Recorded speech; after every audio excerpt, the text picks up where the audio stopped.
बिस्मिल्लाहिर्रहमानिर्रहीम। मुहतरम दोस्तों, अस्सलामु अलैकुम वरहमतुल्लाहि वबरकातुहू। प्यारे दोस्तों, उम्मीद करता हूँ अल्लाह ताला के फजल व करम से आप खैरियत से होंगे और हंसी खुशी ज़िंदगी गुजार रहे होंगे। हमारी भी यही दुआ है कि अल्लाह ताला आपको हमेशा खुश व खुर्रम रखे और सेहतमंद ज़िंदगी अता फ़रमाए। दोस्तों, आज मैं जो वजीफ़ा और अमल आपको बताने जा रहा हूँ, ये अच्छी नौकरी हासिल करने के लिए और कारोबार में तरक्की के लिए बहुत ही मुजर्रब और बहुत ही ताकतवर अमल है। दोस्तों, आज का अमल और वजीफ़ा जो है इसके करने की इजाज़त आम है, हर कोई ये वजीफ़ा कर सकता है। यानी ये वजीफ़ा, ये अमल करने के लिए आपको किसी से इजाज़त लेने की ज़रूरत नहीं पड़ती। दोस्तों, आज का तरीका अमल का जानने से पहले मेहरबानी फरमा कर आप ये चैनल सब्सक्राइब कर लें, ताकि आइंदा भी आपको ऐसे आसान, बड़े मुफीद, करामत और बड़े फ़ज़ाइल वाले वज़ाइफ और अमाल मिलते रहें। दोस्तों, आज का वजीफ़ा अगर आपको पसंद आ जाए तो नीचे लाइक पर ज़रूर क्लिक करें, ताकि हमारी भी हौसला अफजाई हो और आपके लिए दुआ गो रहे। दोस्तों, तो आते हैं आज का वजीफ़ा और तरीका।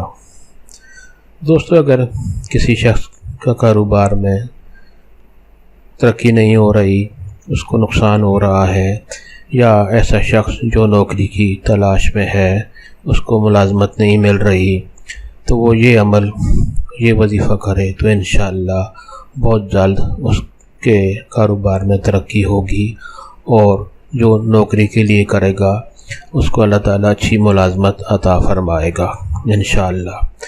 दोस्तों, तरीका और अमल ये है कि नमाज इशा के बाद, इशा की नमाज के बाद 2 रकात नमाज नफल हाजत के पढ़ने हैं। सलातुल हाजत 2 रकात नमाज नफल पढ़ना है। उसके बाद 100 बार बिस्मिल्लाहिर्रहमानिर्रहीम तस्मीया, यानी 100 बार बिस्मिल्लाहिर्रहमानिर्रहीम पढ़ना है।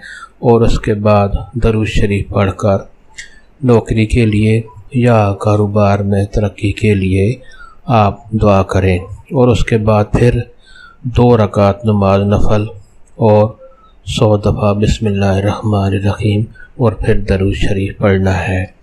दोस्तों, अगर आप ये अमल करेंगे तो इंशाअल्लाह बहुत जल्द अच्छी मुलाजमत आपको हासिल होगी। और अगर आप कारोबार के लिए ये अमल करेंगे तो इंशाअल्लाह आपके कारोबार में तरक्की होगी और अच्छा मुनाफा हासिल होगा। दोस्तों, सब आपकी नीयत से ये वजीफ़ा और दोस्तों से भी शेयर करें, ताकि और लोगों का भी भला हो।